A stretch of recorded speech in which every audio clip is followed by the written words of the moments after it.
এই এগ্রিগেট আপনার কংক্রিটের স্ট্রেংথের ব্যান্ড বাজিয়ে দেবে। 10 mm নাকি 20 mm, কোন টাইপের পাথর আপনার কংক্রিটের জন্য বেস্ট সেটাই আজ বলবো।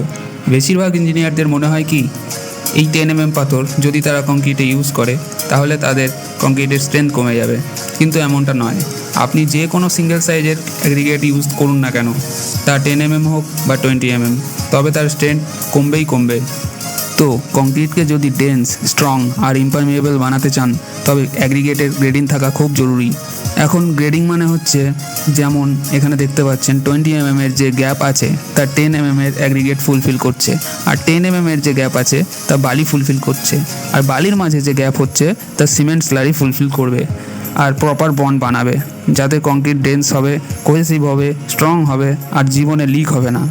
বাট যখন আমরা 20 mm অ্যাগ্রিগেটে ডাইরেক্ট বালি ইউজ করি তখন কি হয় কি, যে ভয়েডস হয় 20 mm অ্যাগ্রিগেটে তা প্রপার ফিল হয় না, তাতে কংক্রিটের ওয়ার্কেবিলিটি, পারমিয়েবিলিটি আর ডেন্সিটি এর ইস্যু হয়, আর আগে গিয়ে কংক্রিটে ক্র্যাক আর লিকেজের মতন সমস্যা দেখা দেয়। তো অ্যাজ পার IS 10262 এবং IS 383 অনুযায়ী অ্যাগ্রিগেটের গ্রেডিং করা খুব জরুরি। এখন প্রশ্ন হচ্ছে কত % 10 mm অ্যাগ্রিগেট ইউজ করা দরকার। তো আইডিয়াল কেসে 40% অফ 10 mm অ্যাগ্রিগেট ইউজ করা যেতে পারে।